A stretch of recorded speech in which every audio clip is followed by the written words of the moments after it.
Hey guys, तो अभी हम लोग जानने वाले हैं बुक मार्क के बारे में। ओके, तो चलिए स्टार्ट करते हैं और जानते हैं बुक मार्क आखिर होता क्या है। तो बुक मार्क में यहाँ पे देखिएगा दो टर्म है, क्या? एक है बुक और दूसरा है मार्क।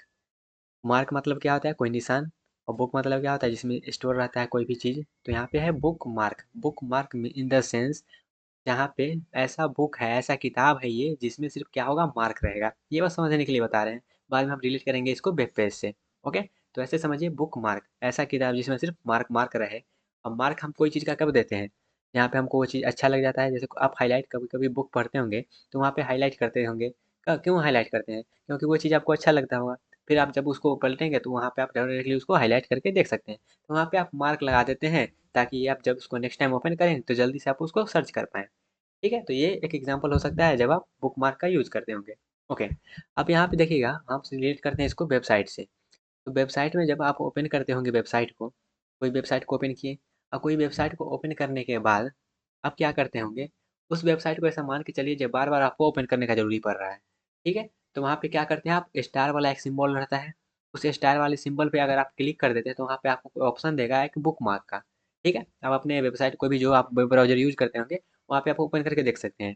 ठीक है, कोई भी वेबसाइट को ओपन कर लीजिए, और वेबसाइट के जब यूआरएल रहता है वहाँ पे कॉर्नर में क्या होगा? स्टार टाइप का होगा। उस स्टार पे जब आप इंटर करिएगा तो वहाँ पे होता है वो bookmark. As a favourite आप उसको सेव करते हैं। एज अ फेवरेट करने का मतलब उस वेबसाइट को आप बार बार एक्सेस कर रहे हैं, ज़्यादातर आपका यूज पड़ रहा है उस वेबसाइट का, तो उसको आप क्या कर रहे हैं? सेव कर ले रहे हैं, ताकि आप जब भी उसको यूज करें तो वो जल्दी से क्या होगा? ओपन हो जाए, एज अ शॉर्टकट। ओके, तब चलिए इसका हम डेफिनेशन पहले पे जानते हैं। ओके, यहाँ पे हाईलाइटर ले लेते हैं। Bookmark are saved link to web page. ये क्या है? सेव्ड लिंक होता है, हम सेव कर लेते हैं। Allowing quickly access to frequently visited site. जिस साइट पे आप फ्रीक्वेंटली क्या करते हैं? विजिट करते रहते हैं, उसको क्या करते हैं? जल्दी से यूज करने के लिए हम सेव कर लेते हैं उस लिंक को, तो उसी को बोलते हैं बुक मार्क। ओके, अब आगे जानते हैं और भी इसके बारे में। तो यहाँ पे जानते हैं टाइप्स ऑफ बुक मार्क, कितने प्रकार का बुक मार्क होता है। ओके, तो यहाँ पे देखिएगा ब्राउजर बुक मार्क। आप ब्राउजर वेब ब्राउजर में आप बुक मार्क लगा सकते हैं। Saved with in a browser. जब आप वेब ब्राउजर में बुक मार्क लगाइएगा तो जो भी वहाँ पे बुक मार्क लगाए वो क्या रहेगा? उसी ब्राउजर के अंदर रहेगा। ठीक है, दूसरा क्या है? Social book mark. तो सोशल बुक मार्क क्या है? शेयर पब्लिशली। एग्जाम्पल डिलीशियस, पिंटरेस्ट, ये सब क्या होता है? मेरा सोशल बुक मार्क होता है। उसके बाद पर्सनल बुक मार्क होता है। तो पर्सनल बुक मार्क जो भी होता है वो आप क्या करते हैं? क्लाउड में स्टोरेज में उसको सेव करके, स्टोर लोकल और इन क्लाउड स्टोरेज। तो ये तीन टाइप का जो भी है बुक मार्क होता है। Web browser, browser book mark, हम जनरली ब्राउजर बुक मार्क ही यूज़ करते होंगे। ओके, सोशल बुक मार्क और पर्सनल बुक मार्क। ठीक है, ब्राउजर बुक मार्क का हम बता दिए थे, जब आप कोई भी ब्राउजर ओपन करके आप उसको प्रैक्टिकली समझ सकते हैं। ओके, तो ये था टाइप ऑफ बुक मार्क। अब यहाँ जानते हैं बुक मार्क का फीचर क्या है। ठीक है, बुक मार्क का फीचर क्या है? तो बुक मार्क का फीचर जैसे कि यहाँ पे देख सकते हैं, ऐड या फिर एडिट कर सकते हैं बुक मार्क को। जैसे कोई भी वेबसाइट को आप फ्रिक्वेंटली एक्सेस करना चाहते हैं, फ्रिक्वेंटली उस पर आप विजिट करते रहते हैं, आप उसको as a bookmark save करेंगे।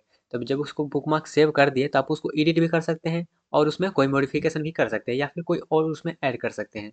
ओके, उसके बाद ऑर्गेनाइज यूजिंग फोल्डर टैग। उसमें आप ऑर्गेनाइज भी कर सकते हैं फोल्डर्स को, टैग्स को। उसके बाद सर्च बुक मार्क, जो भी आप सर्च कर रहे हैं उसको आप बुक मार्क के जरिए स्टोर करके रख सकते हैं। उसके बाद साइनिंग अक्रॉस डिवाइसेस, वहाँ पे क्या होगा? वो जब भी आप उसको ओपन करेंगे तो वो क्या रहेगा? उसमें रिलेट होकर रहेगा। और जब फिर से आप जैसे मान लीजिए कोई अपडेट कर दिया, कोई डिलीट हो गया, तो फिर से जब उसको ओपन करिएगा तो वो सेव रहेगा। ठीक है, उसके बाद इंपोर्ट या फिर एक्सपोर्ट कर सकते हैं अपने बुक मार्क को। तो ये सब इसका बुक मार्क का क्या है? फीचर है। उसके बाद आगे बढ़ते हैं और जानते हैं इसके बारे में थोड़ा सा और। Book mark management tools. अब कौन कौन सा टूल्स है जो बुक मार्क को मैनेज करने में काम करता है वो जानते हैं। ओके, तो बुक मार्क मैनेजर यहाँ पे देखिएगा, सबसे पहला क्या है? Book mark manager. तो बुक मार्क मैनेजर में जैसे कि book mark manager, book marks, organiser, ये सब आता है किसमें? बुक मार्क मैनेजर में। उसके बाद है ब्राउजर एक्सटेंशन। ब्राउजर एक्सटेंशन का एग्जांपल जैसे कि book mark SYNC, book mark manager, ये सब क्या है? एग्जांपल है उसका।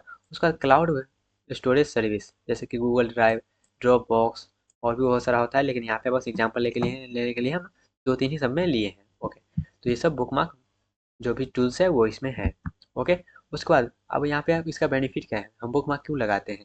इसका कुछ कुछ बेनिफिट है, जैसे कि देखिएगा कोई भी डाटा को आप क्विकली एक्सेस कर सकते हैं, जिसको आप फ्रीक्वेंटली यूज़ करना चाहते हैं, जिसको फ्रीक्वेंटली आप विजिट करते रहते हैं उसको। ओके, उसके बाद ऑर्गेनाइज ब्राउजिंग, जो भी ब्राउज़र आप यूज़ करते होंगे उसको ऑर्गेनाइज मैनर में आप यूज़ कर सकते हैं। उसके बाद time saving, time saving induction कहने का मतलब ये है, जो वहाँ पे क्या रहता है, एक बटन बन जाता है, जब वो बुकमार्क करते हैं तो वहाँ पे एक बटन बन जाता है, उस पर डायरेक्टली क्लिक करके आप वहाँ पे जा सकते हैं कोई भी वेब पेज पे जिसका भी आप बुकमार्क सेव किए होंगे। उसके बाद क्या है, पर्सनलाइज्ड ब्राउजिंग एक्सपीरियंस। अब जो भी आप सेव करते होंगे वहाँ पे आपको ऐसा लगेगा जब ब्राउज़र को हम अपने मन मुताबिक चला रहे हैं, तो वहाँ पे पर्सनलाइज़ वाला फीलिंग आएगा आपको। ओके, तो बेनिफिट हो गया। अब यहाँ पे कुछ बेस्ट प्रैक्टिस है जिससे आप क्या कर सकते हैं, अपने बुकमार्क को और अच्छे बेहतर से यूज़ कर सकते हैं। जैसे कि जो भी आप यहाँ पे रेगुलरली ऑर्गेनाइज बुकमार्क, जो भी आप बुकमार्क लगा रहे हैं उसको ऑर्गेनाइज करके रखते हैं। उसके बाद use descriptive name and tag, जो भी आप वहाँ पे लगा रहे हैं, जो भी आप बुकमार्क लगा रहे हैं वहाँ पे अपने मन मुताबिक ऐसा नाम दीजिए, प्रॉपर नाम दीजिए जिससे आप कुछ समझ सकते हैं हाँ ये किस चीज़ का बुकमार्क लगाया गया है। उसके बाद रिमूव अननेसेसरी बुकमार्क। अब ऐसा नहीं कि आप हाँ जो भी है अननेसेसरी चीज़ें जो भी आप यूज़ कर रहे हैं उसको बुकमार्क में ऐड करके रखें। बुकमार्क में सिर्फ उसी को ऐड जनरली करके रखते हैं जिसको हम जनरली बार बार यूज़ करते हैं, या फिर बार बार उसमें हम जाना पड़ता है, या फिर उसमें जाने में टाइम लगता है। ठीक है, तो यहाँ पे जो भी अननेसेसरी बुकमार्क लगा गए हैं उसको आप रिमूव कर सकते हैं। उसके बाद सिंक्रोनाइज कर सकते हैं बुकमार्क को अक्रॉस डिवाइसेज। जैसे मान लेते हैं ईमेल आईडी में आप कोई ब्राउज़र में अपने ईमेल आईडी से उसमें लॉगिन किए, ओके, वहाँ पे कुछ कुछ बुकमार्क आप रखे हुए हैं सेव करके। अब दूसरे ब्राउज़र में दूसरे डिवाइस में अगर आप फिर से वही सेम ईमेल आईडी देते हैं तो जो भी आपने बुकमार्क लगाया था वो क्या रहेगा, उस डिवाइस में भी आ जाएगा। ओके, तो यही है इसका मतलब जो चौथा लाइन है उसका। ओके गाइस, तो यहाँ पे कॉमन बुक अगर मान लेते हैं बुकमार्क आप यूज करें तो कॉमन कुछ कुछ एरर आएगा, जैसे कि डुप्लीकेट बुकमार्क आप लगा सकते हैं। ठीक है, जैसे मान लेते हैं एक वेबसाइट को आप 2 बार एक्सेस कर लिया, दोनों बार उसमें बुकमार्क लगा सकते हैं, तो ये इशू हो सकता है। उसके बाद जो आप बुकमार्क लगाए हैं हो सकता है भविष्य में वो लिंक फेल हो जाए, तो यहाँ पे लिंक ब्रोकन हो सकता है।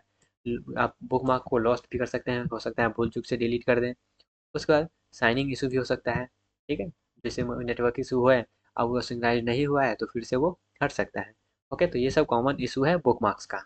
तो आई होप आपको ये जो भी बुकमार्क का फंडा था क्लियर हो गया होगा गाइस।